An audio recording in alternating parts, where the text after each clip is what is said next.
up a seat at the bar to join us for another episode of McAnallys Pubcast, a podcast exploring the fun and fantastical mind of Jim Butcher's The Dresden Files series. Hosts Tanzan, Maggie, and me bring you another round of literary analysis on this immense, immersive, and colorful environment inhabited by Harry Dresden, the world's only licensed private investigator and professional wizard. Join an active and engaged community of new and die-hard dedicated fans focused on the fabulous themes, theories, characters, context, lore, and more. This is McAnally's Dresden Files Pubcast by Free Flow Rambling. Conjure by it at your own risk.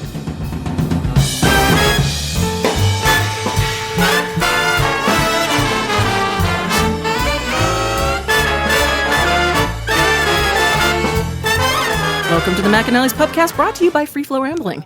This is episode 10.16, A Snake, a Tree, and a Rope Walk into a Bar, where we are covering the novel Death Masks. Episode 1016, otherwise known as the 100th episode! My name is Tanzan, and I'm joined by Maggie. Hello. And Jess. Hey. We're still a little bit recovering from yesterday's celebration. Right? It was fun. Ooh, yeah, there you go. Yeah, I don't know. You might have to market that one maybe as more of an attempted drunk episode. Yeah. We may have to... Sorry, we were functional. Huh. I know. Half a bottle of wine and 3 or 4 porn stars, but I didn't get quite to the super... Which doesn't sound as exciting as one would think. Right. Very sweet drink, that's all. I swear. Well, maybe yours were, but no. We took her to the club and set her loose. Woo! That's because the karaoke hostess said that was adorable, so it's all good. She says that to all the non-participants. I don't care. I was the only one she said it to in that group of people at that time. It's all that matters.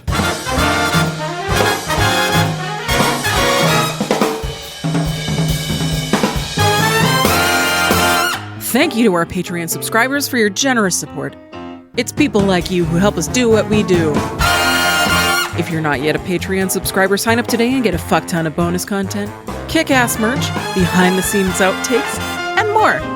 Sign up today at patreon.com/freeflowrambling. Chapter 18. Kincaid and Ortega depart from McAnallys, and Thomas warns Harry about Ortega before driving away. Shiro discusses with Harry the means of the duel and explains to him the war is not his fault and why. Shiro and Mac leave next, and Susan and Martin pick up Dresden to set off for the gala.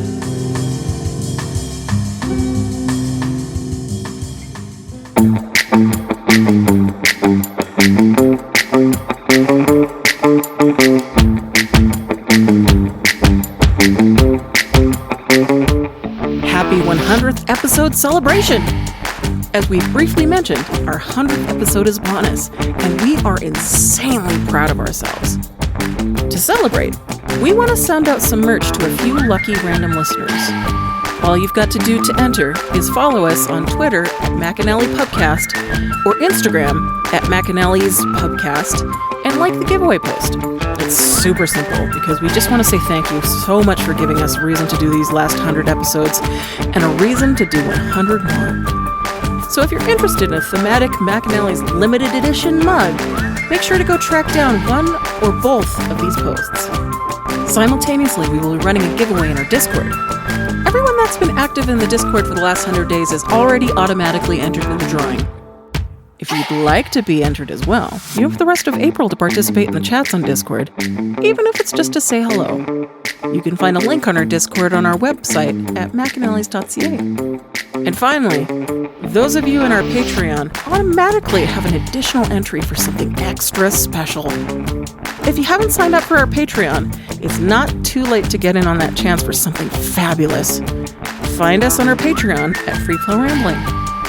That's a total of 4 giveaways, all of which are open worldwide, so click that button, interact in the Discord, or sign up for Patreon, and just plain listen to the new episodes. With lots of love from Maggie, me, Tanzan, and Jess. You have until April 30th, and we will announce the winners during our May 5th episode. Good luck!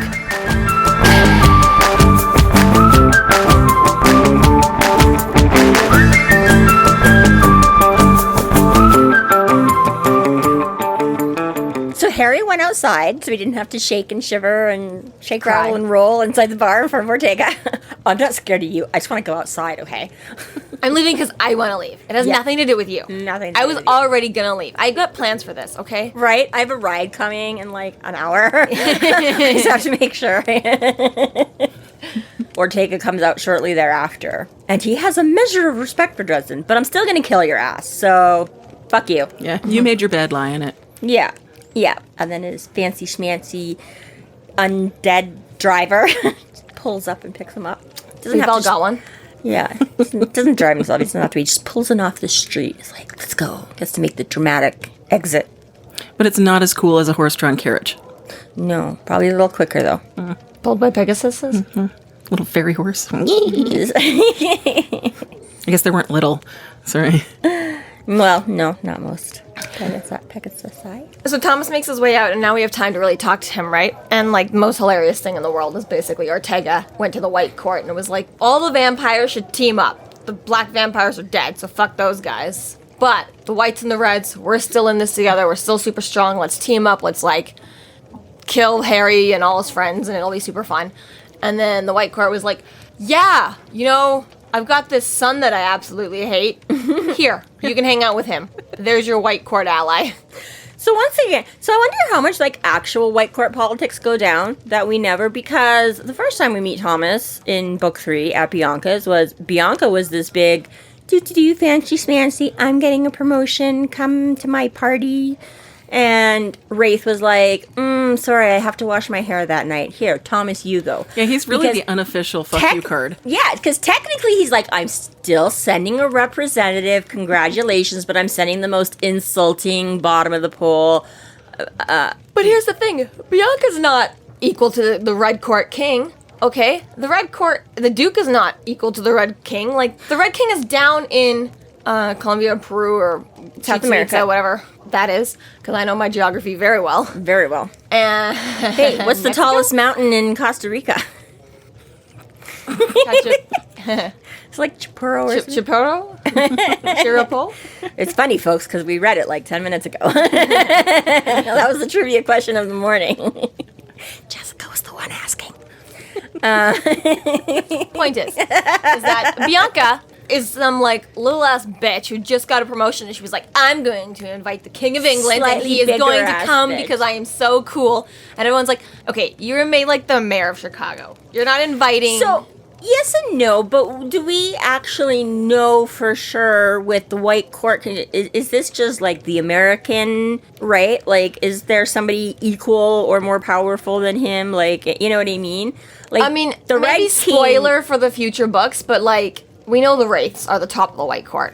Okay, there is no one else above. But that's Wraith basically family. North America. Well, we've never heard anything else about them anywhere else. It seems like the Whites have taken up America to be their home base. Yeah, but I'm just saying, like, for all we know, there could be, Maybe for all we know, but 18 books into the series, we haven't met any other Whites that are that don't consider the Wraiths to be the top. Harry doesn't hang out in Germany or Switzerland a lot, so we don't know. Well, then it doesn't matter. He did hang out in Mexico. I guess. Well, anyways, I don't know. I'm just saying it's not no one in necessarily Edinburgh has ever been like, oh, you've really got to watch out for the Whites in Germany. Like, once again, yeah. Butcher, you need better names for. We're back to it again. I was waiting for it.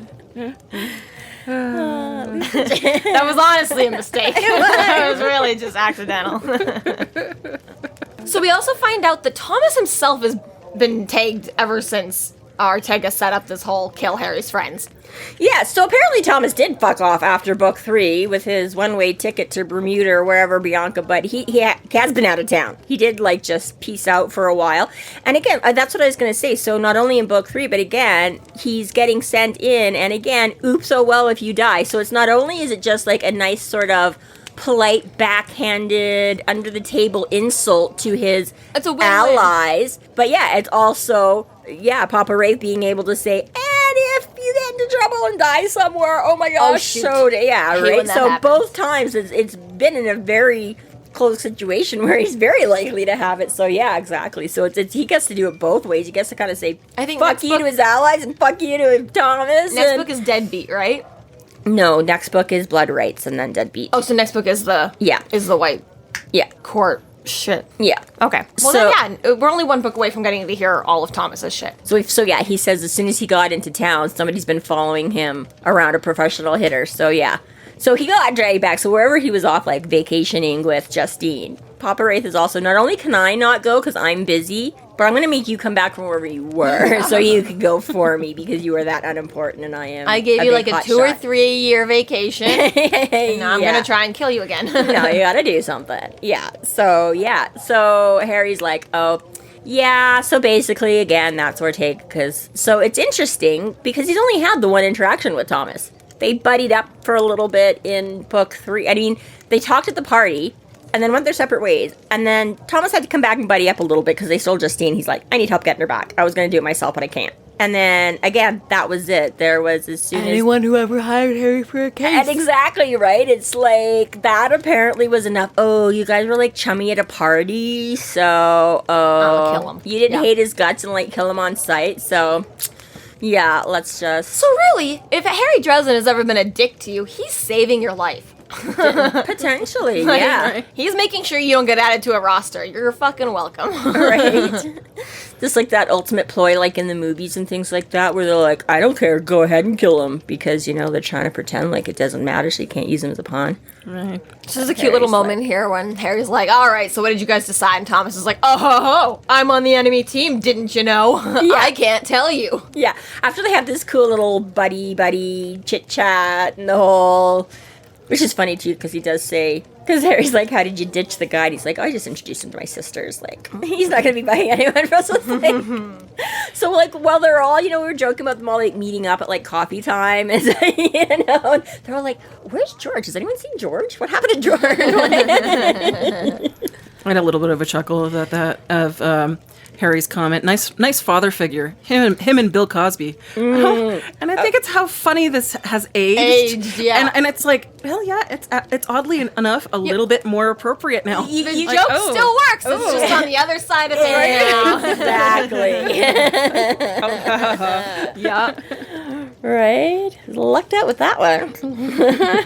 Okay. So before Thomas fucks off, he's like, just so you know, even my dad is afraid of Ortega. Like, the dude knows his shit well. He's been a heavy hitter for like 600 years. And he's not above cheating. yeah, and he's like, you know, like, the archive is the archive, but Ortega is Ortega. Like, Well, yeah, right. He's like, Carrie's like, well, the archive will object to any cheating. And he's like, it's only cheating if you get caught. plus, Right. you know, she can object all she wants. If you're dead, you're dead. Too late to And object. exactly. They'll pay yeah. the reparations for killing you by cheating, and then that's that. You're gone. Yeah, exactly, right. Yeah, maybe she'll zap Ortega or whatever. I mean, we but said this in lo the and last behold- episode, right? I was like, say what you want about whether or not Bianca or Harry won the fight. He's still alive and she isn't. Yeah. Right?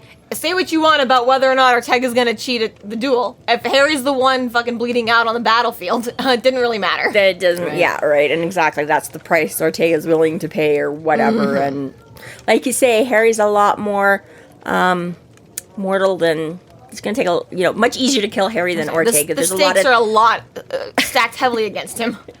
which is funny because the stakes should be big. Yeah. But yeah, exactly right. He can. So yeah, he's like, and it's kind of funny, right? He's like, Thomas is just like, I'm not saying anything about anything. Like, I don't really care. I'm just here because I have to be, And I'm like, I don't really care if you get your ass kicked, but it's like. I do like that he's like on board enough to just be like, I just want to make sure it's a fair fight. Like, I'm not really going to help you, but Yeah. I'm not. I mean, Well, like, yeah, I'm going to make sure exactly right. it's okay. Yeah, he doesn't mind seeing Harry kick Ortega's ass because he's like, I don't really like the guy or have any skin in the game that way anyways, but he's like, but I'm not going to like put myself in, he's like, I'll give you the heads up and that's kind of, know who you're going up against kind of a thing, as if Harry didn't already really, but yeah, exactly, but he's like, don't expect me to like, jump in front and take a bullet for you, like, I don't like you that much kind of, you know what I mean? He's like, I'll avoid participating as much as I can, but yeah, he's like, basically, yeah. It's like, It's hard to be pragmatic and fair and cautious, seeing as how we know who Thomas is in later books. But technically, he's quite suspicious right now. Where he's like, like, why are you helping me? And he's like, life would be so unbearably dull if we had all the answers. Ta-ta, bye-bye now. All right. It's like so suspicious, and it's hard to be suspicious of Thomas when it's like, no, I know you, and I like you, and I understand your motivations now.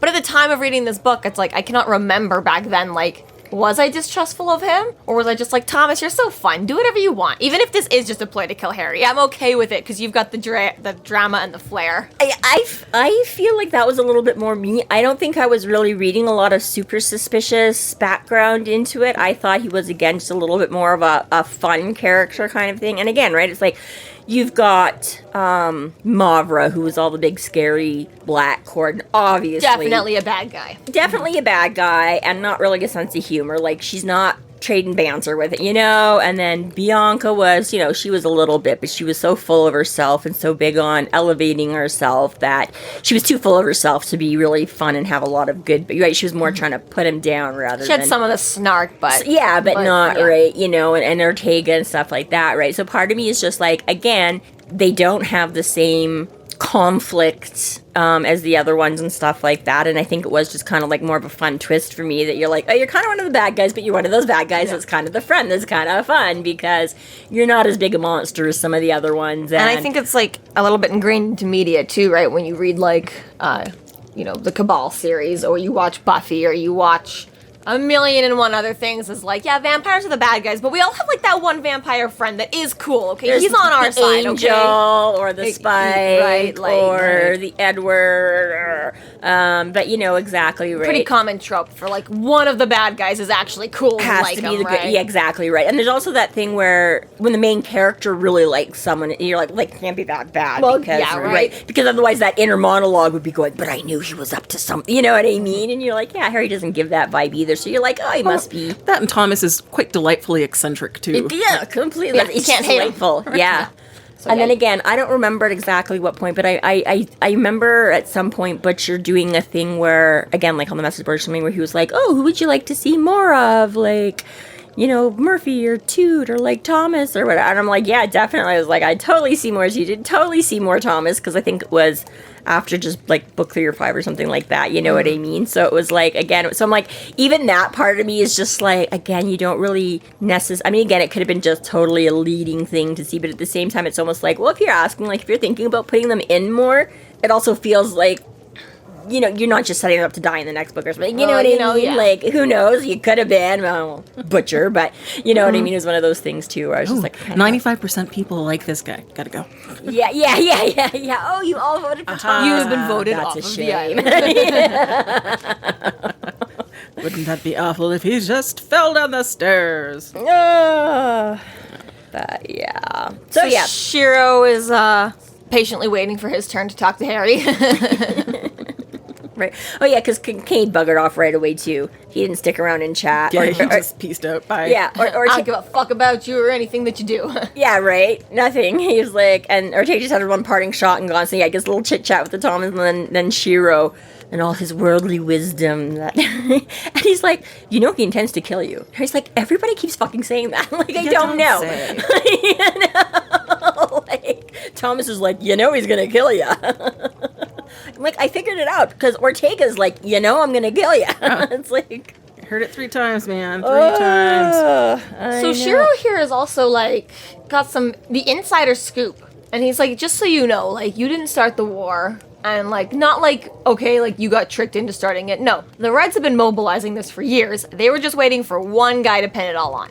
Yeah. But it's like, they had all their men already stationed across the world ready to do this. Like, you think that was just like, just cause? Like, just happened to... It just happened to be that they were just instantly ready to go to war day one. Because it's true, like, after Harry burned down the house and stuff like that, that book ends with, like, a summary of the next few months. Like, the war starts right the fuck away, right? Yeah. Like, it was instantaneously. And yeah, like, being all over the world with supernaturals is one thing, but being all over the world with, like... Local conflict? Unilateral? Yeah. Force all working together like that when you've got this supernatural body that...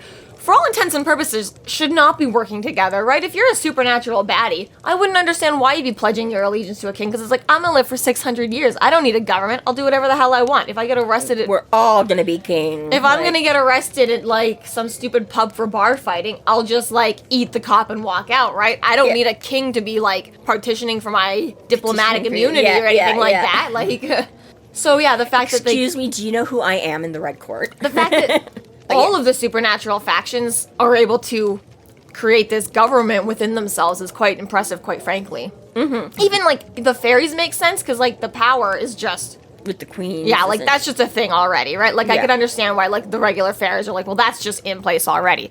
And well, even the kings have been... The vampire kings have been alive so long, that's how they've amassed their amount of power.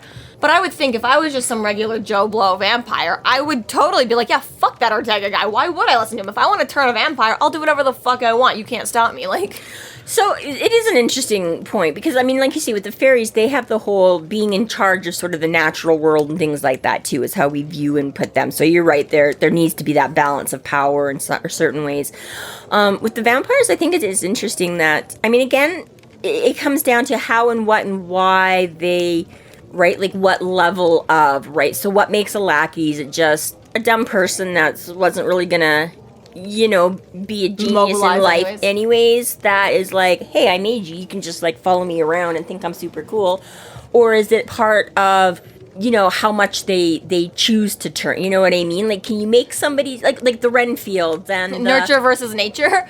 Were you a vampire that was always capable of becoming a king, or were you always meant to be a lackey no matter how supernaturally badass you got? Well, yeah, partly, like, you know what I mean? Or exactly. Once a sheep, always a sheep, even with the never-ending power. How much power do you imbue when you turn somebody, right? Do you have a call on who turned you? You know, and all this kind of stuff, right? Like, I don't know how much say they have, right? When Ortega makes, because again, obviously he does have varying levels. Do you decide, I will turn you into a level 1 zombie or a level 10 zombie at my will? Ha ha ha. Yeah, you know what I mean? And exactly, is it pure, you know, ambition and long, you know, you manage to survive, then inevitably you're gonna... They've got a set of dice, they roll it. Like, you're stuck with that, buddy. It is wondering, too, because obviously Bianca was very capable before she went into government, right? Like, she was running a business, she was a savvy businesswoman, and again, you know, if you're a vampire and you live forever, you should be savvy with your business expenses, okay? Like, there's that, like, one tweet or Tumblr post or something like that it's like, if you've been alive for 600 years and you're still broke, just step out into the sun. Like, right. You've had your time to try, right? Like, obviously, to a certain degree, every supernatural being should have amassed some sort of power or wealth or whatever, given all the amount of time they've got to do it. But that being said, why would they? If you don't need to, you know... Well, again, pay taxes or eat anything. Yeah, exactly. Or whatever. It's you like... just take what you want, so... Right? Like... What do you... Yeah. It's weird. It is. And... You know, what I was going to say to that is, so yeah, depending on how much they just... But he does talk about, like, a few rogues and things like that, right? So... Well, this is what Ortega's complaining about, is that Ortega's like, there's becoming too many rogues that we can't keep track of them. So I was going to say, so that must be where you're talking about, where you just get vampires that are like, fuck you, I don't need to... But that's what I'm wondering, is like, that's what makes it so impressive, that they're able to still keep enough for a war, that not enough have defected and been like, what the fuck are we even doing this for?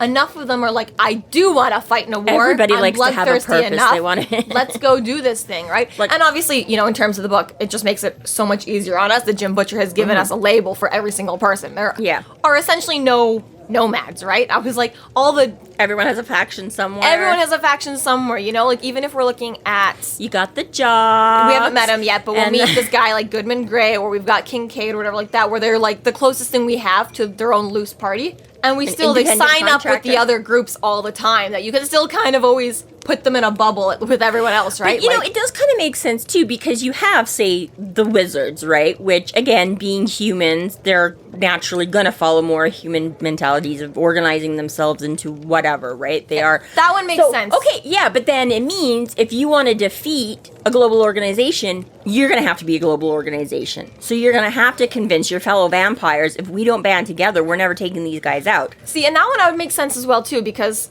I could understand fully the monsters all having being to work like... together against... Ooh, like, they started this thing called government. We need that, too, now. I don't know what the hell they're doing, but, like... Yeah. What's the sort of thing where... I don't know if it came up in the Dresden Files or if it's another series, but it was like... Humans became such a fucking, like, problem overnight. There was just so many of them that, like, human culture started to bleed into the monster culture. Or it's like, they like to believe that they're just so, like, oh, we're better than all of you. But it's like, you stole all of our customs and ideas of, like, society and government and blah, blah, blah. Like, you modeled yourself after the humans. I don't remember where it's from, but it was, like, some sort of fantasy thing where it was like, yeah, everyone likes to think that the humans are, like, the weakest one, but we all just do exactly what they do all the time. Because there's just so many of them that it was like, by simple numbers game alone. I was gonna say, I feel like Dresden has touched on part of that, on like why humans are scarier, but not that exact sort of model that you're talking about. But yeah, it's just interesting to me. Like, yeah, it works well that there are factions, because then you can have a war and you can have all these, like, well, there's the white court and there's the red court and there's the black court and there's apparently a jade court and also there's the white council and there's also. It makes it easier for us to be able to have all these different things. It just is curious to me at some point. Well, I think some of these groups should be like, why? This is why do you care so much? Impose human concepts and ideas on non-human things or whatever, you know. But and I kind of wonder if Ortega is, if this is a tactic and there really isn't something going on, because if they're mobilized already and they've been sort of just like playing this game of, oh no, there's rogue vampires and we have to do something about it, or like, well, I think Shiro addresses some of this, because Harry, you know, he's like, as much as you want to take the blame for this, because that's just kind of who you are, he's like, exactly, right? Like, there's no way they could have. And Harry's like, well, why do they want to stop it then? And Shiro's like, it's too soon. Like, they were intending to have this war and gang up, but they didn't want to have it right here, right now. Some people jumped on this opportunity, and other people are like, no. So he's like, there definitely is a ploy there of what and how it's going to work, but not everybody is in agreement on whether now's the time to execute the plan or whatever, right? So that's kind of why they're fudging with this part right here. So Shiro confirms that they started attacking within days of Harry burning down the place. And he's like, if they didn't want to go to war, why is Ortega trying so hard to stop it now? Because this is essentially what Ortega's doing. He's come to Harry and said, like, your death will stop the entire war just like that. Which is a huge, like, Harry, you're not that important. You did kill Bianca, but, like, Bianca wasn't that important either. If they're at war, who cares about, like, if Franz Ferdinand gets dead, right? Like, the rest, bringing him back wouldn't stop anything else, okay? Like, the shit was going down anyways, right? Maybe that's what started the spark, but no offense, Franz. But, you know, your death, as you were a trooper that whole day, you really tried to avoid it. However, when you've got 8 assassins on your ass, that war is happening one way or another. Yeah. So that's the thing where Shiro is basically like, listen, like, you think Ortega's trying to stop it now? Like, why would they do that if they wanted to be at war? If they never wanted to go to war in the first place, they wouldn't have done it in the first place, with the exception that you kicked it off a little bit too quickly. Well, that's it. And Shiro's like, you know, the Ortegas and things like that of the world, they wanted it to be more like a boom, surprise, one fell swoop, knock everybody out. They didn't want a war. They wanted just victory kind of a thing. Sneak in from the bottom and topple them over. Yeah, assured victory kind of thing. Exactly. And then now they're like, a bunch of people are like, well, hey, this is a great excuse, and we're almost ready to go. We might as well. But exactly because they didn't get quite the surprise attack or whatever that they were initially, didn't have everything perfectly in place, is the wizards have had a chance to rally and fight back kind of a thing. And that's why they're like, no, before we get decimated or worse, they're like, we want to stop this until we can for sure build up our troops that little bit more, get all of our booby traps in place and blah, blah, blah, so that, you know, again, avoid that fair fight kind of a thing, right? So it does kind of make sense, but at the same time, it's like you kind of see it from the other side too, where you're like, but it does add like a very definite, interesting layer to it. That, you know, because at first we're just like, oh, okay, yeah, Harry pissed someone off and started, but you're like, actually, yeah, this makes sense. Like, why was this big, huge war ready to go already? And the war started in October of 2001. That's when, you know, the party happened. Grave Peril October happened. 2001, right? That was when Grave Peril was. And we are in February 2003. So it's been only a little over a year of fighting. Or whatever, yeah. And yeah, they weren't expecting a year-long war. And they're like, you know what? Our one big fell swoop has now been stretched over a year. We need time to retreat and Reorganize. Right? But obviously you can't come out and say that because then the wizards are going to move in and stomp the shit out of you, right? So instead it's like, listen, Harry, you don't want let us be the bigger man. Let's we're gonna offer an olive I was like, branch you here. know that you started this shit. Fucking give up your gaslighter. life and let's just lay this down to rest, okay? Like, be the bigger man. You know you did this. Fucking, come on, pay the dues. And while Harry doesn't really want to, of course, but at the same time, there's that part of him You're that the good is guy, like, it so is you got all no my choice fault. but I did start this. And Shiro's like, no, you fucking idiot. It's not. Basically calls him arrogant. Like, He does. in his own way for like, just stop. Just stop. Just look at it. Like, stop. Well, yeah, he said, because he says that about the the council White or Councils, whatever, yeah. Because he's like, how else were they ready to start their attacks in Europe only days after you defeated Bianca? And Harry's like, no, that's not how it is. I mean, damn near everyone I've spoken to on the council. And he's like, snorts. He's like, the council, arrogant, as if nothing significant can happen unless it was a wizard. You know, and so basically he is saying that about Harry, too. He's like, you are just as arrogant because you think you're top shit. Like, really? You're that important that the whole world is going to war over you, Mr. Dresden? Like, right. And Harry's like, well, I guess when you put it that way.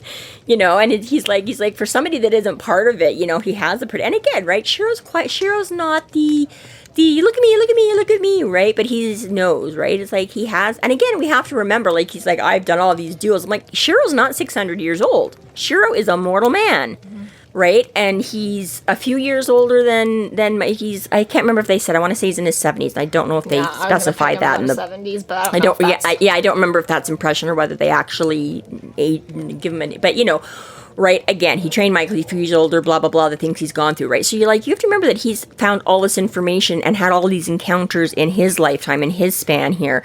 And he pays attention. He learns, he watches, he listens, right? So the Knights aren't part of the White Council, but Harry's like, he's got a pretty good finger on the pulse kind of a thing, you know? And he's got a pretty good finger on the pulse of how these vampires work and what they're about. And again, Harry, you know, he's been a little bit busy with all of this because he is very involved in it, but he never stopped to take a moment and realize, like, oh yeah, look what all other preparations had to have been there already for this to happen, you know, like, and it's like, Shiro's like, well, no, there's this, and there's this, and there's this, and it's like, Shiro throws in a really excellent point, too. He's like, you're not going up a 21st century man. You're going against, like, if you were going to go against, like, Genghis Khan or, like, Cortez or, like right. Men who were living in a world where, like, you just literally killed and burned everything in sight to get your way, right? Everything was defeat and conquest or conquer and divide and whatever, da-da-da-da-da. Right? So imagine that's your childhood in that kind of much more savage world of way back when, right? Just kept going with that. The only thing now is you have better toys to make that easier, you know? He's like, now you can, you know, drive a tank through town instead of having a right. So it is just something else to keep in mind, is that, like, oh yeah, right, this most of these monsters have been around for, like, an age of humanity that we can not relate to. We're separated from it, you know, like, sure, it's all human history, and it's not like I'm like, oh, there's nothing to do with, like, 2,000 years ago, but, like, Spartans we are not. Well, and this is the whole thing about civilization and society and government. It's like, no, you cannot just walk out your front door and punch out everybody, and there's a way to handle war tactics. You know, we are not a sort of brutal society in that way. Specialize it in history. Well, even, like, you hear funny stories about America all the time. Well, I mean, obviously in other places in the world, but as Canadians, we make fun of America the most. But is that, like, you always see stuff like, oh, like, way back when in this tiny little town of 30 people, they only had 2 cars, and they decided to make them crash into each other to see what would happen, and 47 people died that day. It was like, you could just do whatever you wanted. There wasn't any laws yet. Like, right? So it's like, it's funny to think back then, it was like, only like 100 and 200 years ago when people were just, like, bored out of their minds. Like, let's just all decide to die today. Let's just go to a stadium and see what happens if we all just, like, drink bleach. Why not? Let's just do that today. Yeah. And everyone just went and did that. Like, whereas nowadays, we're all like, no, children. Even all you adults, just stay in line. Don't do anything. Don't hurt each other. Don't make dumb decisions. Well, because we can share information on a level, right? I mean, that's part of it is that you were your own secluded little... So you had to do everything for yourself to learn it. Now we can be like, oh, wait.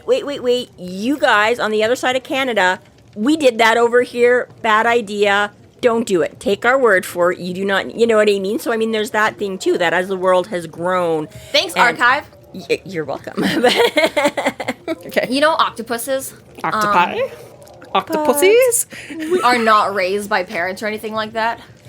Every They're just- octopus just you're has to figure born it out on your own. themselves. And that's why they think that's the reason that, like, octopuses aren't more advanced, because they're already so highly intelligent. They think the only reason that they haven't gotten more advanced is because they don't have a They're parent. not sharing They're information. not sharing information among each other. They all stay so secluded that they have to figure it all out themselves each and every time. So they're only at step one all and the they time. don't live That's crazy. They don't live crazy long lifespans. They've kind of got like a human lifespan, and like you know, 80 years is kind of their max out, generally speaking. So that's why they think like that's the only reason that octopuses haven't gone further is because They're constantly rediscovering they've things. got to redo it. They got to themselves reinvent the wheel time. every time. That's crazy because, like, again, watching like the documentary thingies, right? And they're like killer whales, you know, and they're like, that's like the matriarch's job is she teaches all of her kids and all of her grandkids and all of until she can't anymore. And then it's like the next, you know, you can see like, oh, the granddaughter here is getting, you know, she's going to be the next whatever, right? And they learn, so exactly, they're like, this is the best fishing spot. Oh, we learned how, and again, how different whales in different environments have learned different methods. And they're like, normally beaching yourself, really bad idea. And I forget where it is, but some tropics kind of a place. I'm like, this, and again, it's not all of them, but it's this family This pod. grouping of them. They're like, they learn that if you do it right, you can smoosh up on beach and come back, and you know, and they're like, there's a way if you do it carefully where you can 9 times out of 10 get yourself unbeached again and blah blah blah, and like, oh, you know, how to open the, you know, and I'm like, it's crazy, right? Where you're like, exactly, they're like, these guys are super successful and have great because they know all this stuff and they teach them all how to do this, right? And these other ones live somewhere else and they have no clue. They could never hunt Never that do it, way yeah. because nobody tried it that way and discovered it worked, and they're not teaching, you know. And it's like so weird how much some of it is like, yeah, learn and enhance, and others are like, yeah, just figure it out for yourself, bitch. Again, that whole nurture versus nature. I love the story about how Shiro accidentally became Is a it not the Baptist best? because of Elvis. Is it not the best? He must have been dying when Thomas walked in. He's so mature, much more mature than that now. He really relays this anecdote of an elephant and 3 blind men and explains spiritually he cannot see the whole picture and is blind and limited, but he's basically true to his heart, so that's all that matters. Like, Yeah, which is sort of, I mean, he's like, yeah, I get it. But he's like, we're just all trying to give you a little bit more of that picture. Like, you've taken your rope or your trunk and you're, you know, doing what you think is, but yeah, just a heads up that there is a little bit more of the picture, and you can probably be a bit more effective if you get the rest of it, right? And he's like, the only reason Ortega's doing it this way is not just to be nice and be civilized. He's like, if he's being nice and civilized, he's like, it's the only way he figures he can get to you. Right? So it's like, yeah, you know, like everyone keeps telling you he's going to kill you, he's going to kill you, he's going to kill you. You know, it's like, yeah, you know that part of it, but you need to be thinking bigger picture and more outside, and why is he coming at you this way, right? Why didn't he try another bomb in a pizza box or whatever, right? So he's like, you know, he's like, regardless of what happens in this duel, he's like, he intends to see you dead, whether before, after, during, No matter what. whatever. No one's gonna come out of that. Doesn't- right. Yeah. Unscathed. So eventually Shiro goes, Mac closes up the bar and he goes, and Harry's all alone, and he tucks himself into a corner because he's like, to avoid any embarrassing drive-by shootings. which is How fair. awkward. Hide in When the you've got shadows. vampires and denarians and mobsters all gunning for you, and then it's just a random drive-by, that would be embarrassing. That would be embarrassing. Especially since you just had a very public meeting with a couple of these factions, and you've now spent like half an hour in the parking lot talking to a white court, a red court, a mercenary, a Knight of knight of the- the cross. Like, you could have taken out a lot of players here. Yeah. Like, there's any number of you know. I would say if someone had just blown up Max. Right? It's courted neutral territory, man. We don't go for that shit around here. Right.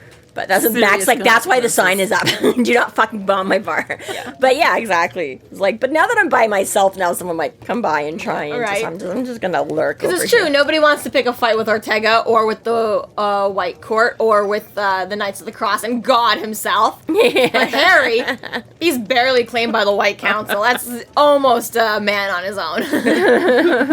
Right? It's fair game. Yeah. It is fair game. But it's okay, because eventually his ride shows up. Yes, a limo. The lovely Susan Rodriguez. Exquisitely dressed in evening attire, and Harry most definitely approves. Most definitely. And the driver, Martin. Who's Martin? He takes, he's first he's so busy googling over, but it's not really until he like gets out and starts putting his chunk, and he's like, wow, that the only thing this guy had to do to blend in was like put on a hat, and he's like, he's just that bland and that unnoticeable that literally that was all it took him to sort of disguise, and I totally didn't even realize that was him at first, it's like Amber in the bar yesterday. Every time she put on that coat, I was like, who are you? But, So he does bring out a tux for Harry, and Dresden and Susan just start the flirting, Like hardcore heavy. Well, I mean, what would you do if you'd sort of just kind of broken up with the person you didn't really want to, and then you're like, here, get naked in the car. I'm like, I guess. Do I get to look? It'll cost you extra. I was going to say, just gives so many opportunities with the whole, is it my size? And, well, I had to guess, but, So he fills her on sort of what's going on so far, and figures, since, this is the sale of the shroud, they're going to go check out. Chances are some more of the big nasty demon guys are going to take a chance. And, the fact that you're on Marcone's playing ground is just, one more added fun. Right, so she's like, well, what do we do? And he's basically like, we will run away. Right. Like, these guys suck big time, so we will... I did like that line. If anything gets ugly, we'll take the best part of valor. Just so you guys know, that does come from a Shakespeare play. Henry IV, Part 1, Act 5, Scene 4. Or if you're Jess, Henry the Ivy. but it's spoken by Shakespeare's popular knights, Sir John Falstaff, who appears in no fewer than 4 of his plays. The better part of valor is discretion, in which the better part, I have saved my life. Yes. The funny thing about that is that, obviously Henry IV, or that is... Henry IV, Part 1, yeah. So Henry IV, Part 1 and Part 2, and then Henry V, Part 1 and Part 2, right? Mm-hmm. Is like a double. It's 4 plays, but 1 story that just spreads out, right? So that's why Falstaff gets it to be in 4 plays. Right. It's because it spreads out between 4. It's just still the 1 story. It doesn't get to pop up in like he's not that The Merchant cool. of Venice, and then over in Romeo and Juliet. It's like, no, that should have nothing to do with each other. He's just... those 4 plays, though, like every single character is named Henry. So one goes by Hal, and one goes by Henry, and one goes by Harry, because it's just like... Hal and Hank and Harry and Henry and hullabaloo. It's a long story short on that one. The line basically means that if you're going to be that you would be foolish to act like a hero if it's going to disadvantage you, and it's better to stop yourself in action. Run away, live to die another day, and just go on with it. So. They're really just walking into like a mess. Like there could be thieves there. Marcone is a complete wild card at this point. We don't know what the hell's going on with him. Like really. Well, yeah, right. All he knows is that he got kind of shot at yesterday morning. Yeah, but again, he doesn't know what that's in connection to. If it's to this or something else, is Marcone just hosting the event and being like a middleman? How much does he know? How much is he involved? Yeah. Right. Who? And again, right. You just know that Marcone's buddies right there. Who's going to be at this thing? Plus, start bringing in demons and whatever and blah blah blah blah blah. So yeah, he's the Bruce Lee of fun. It's gonna be a good night. And then she scolds him for wrinkling the tux that he's trying to put on the car. Like he's 7 feet tall. Like even if this is a stretch limo, I'm like, yeah, come on, Susan. They're not tall. They're not. He's not standing. Yeah. Basically, if you sit, it's gonna wrinkle. I know. Yeah. But and I like how his Bond is Roger Moore too. That's when he references. It's kind of like, who's your Doctor Who? Is it like the first Doctor or the 10th Doctor or the... It's like, who's your James Bond? And it was like, his is Roger Moore. Which I can relate to.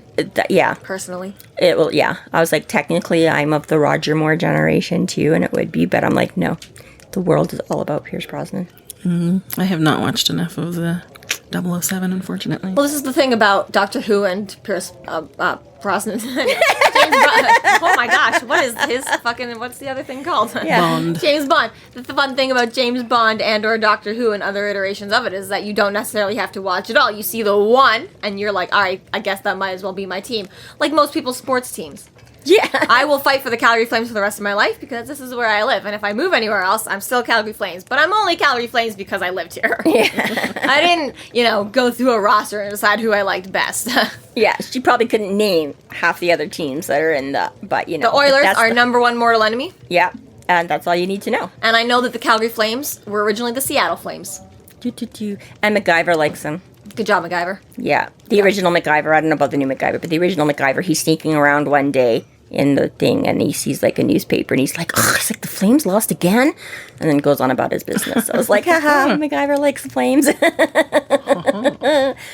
So the two do end up flirting a little bit more, and then while Dresden is getting into the text, and then Susan finally notices his coat is missing. What happened to your leather coat? Yeah, wait a second. Stop asking about. Shut up, Susan. I wear other things sometimes. Yeah. God. Gave it to me and I haven't taken it off since. It means nothing. You haven't been here in like a year, okay? You don't know what I wear every day. Yeah, I've got a new style. I was just Correct. wearing that yesterday like- to make you feel better, okay? Yeah. I just want to show you still had it, but you know, you don't ruin my life. God. Ugh. Susan. Right. It's not like this is part of my identity or anything. Who was a man without his coat? The measure of his Hey, coat as is fu- the man. As Mark Twain said, clothes make the man. Naked people have little to no influence on society. Tell that to the emperor. They did. Well, that was our 100th episode. Thank you so much for following us up to this point, and we're gonna get you at least another 100. It's too bad that the chapter itself maybe wasn't the more interesting, although we did have a few good talking points, but we're going to do some super cool fun stuff.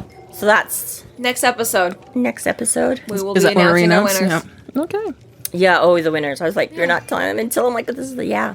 So yeah, go like stuff and visit stuff and come say hi and Twitter and stuff like that and things might happen for you. All of the above. Yeah. I actually did finally reply to all the DMs, so Woo woo. Hey. you can message me again, and I will get back to it in the next 6 weeks. Is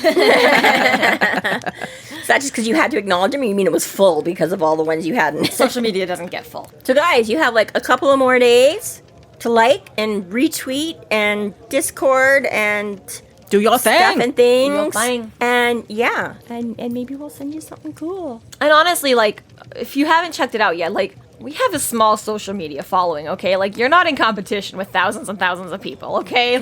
Yeah. It's maybe 24 people per competition, maybe 4 dozen in the Discord or I something was gonna say, that. you have actually pretty good I was like, odds. it's The of- statistics are with you. We're Yes, not. this We're is not not a the very lottery. popular podcast. This isn't our millionth follower giveaway. It's just because we hit 100 episodes and we're excited about it. Okay, Yeah. we're still not. but I mean, if y'all want to jump on board and we suddenly have 1 million followers, then we'll give you something for that too. yeah. Yes. There's a recruitment bonus. Tell 10 friends you listen to this podcast. And if Jim Butcher tweets, we're just gonna give you a mug, okay? We're just gonna give you one. Yeah, there you go. Yeah. If you figure out how to get Jim Butcher to acknowledge us, we'll acknowledge you. We'll send a free mug to Jim and to you. Okay, it's a win-win. But yeah, very excited, very cool. Super. Good job, guys. Good job, guys. And the other flip side I was going to say to that is that because we're kind of a smaller group too, it's fun. Come hang out in the Discord. There's actually some really good. You don't have to be intimidated. You don't have to lurk. You don't have to. It's all just. It is fun there, right? It is fun, and we talk about all kinds of stuff, and everybody's pretty cool, and we don't care whatever you have to say. Come in and A few join different up. channels for you to Yeah, surf in there. there's different stuff you can. It's just like a fun little friend group. This concludes our episode 10.16, a snake, a tree, and a rope walk into a bar. Thank you for listening. You can find us online at freeflowrambling.com and McAnallys.ca. There we have links to our other podcasts, social media, and other fun tidbits. Please subscribe if you like what you're hearing, and please consider supporting us through Patreon to keep that magic alive and to see more content. We are Free Flow Rambling. Conjure by it at your own risk.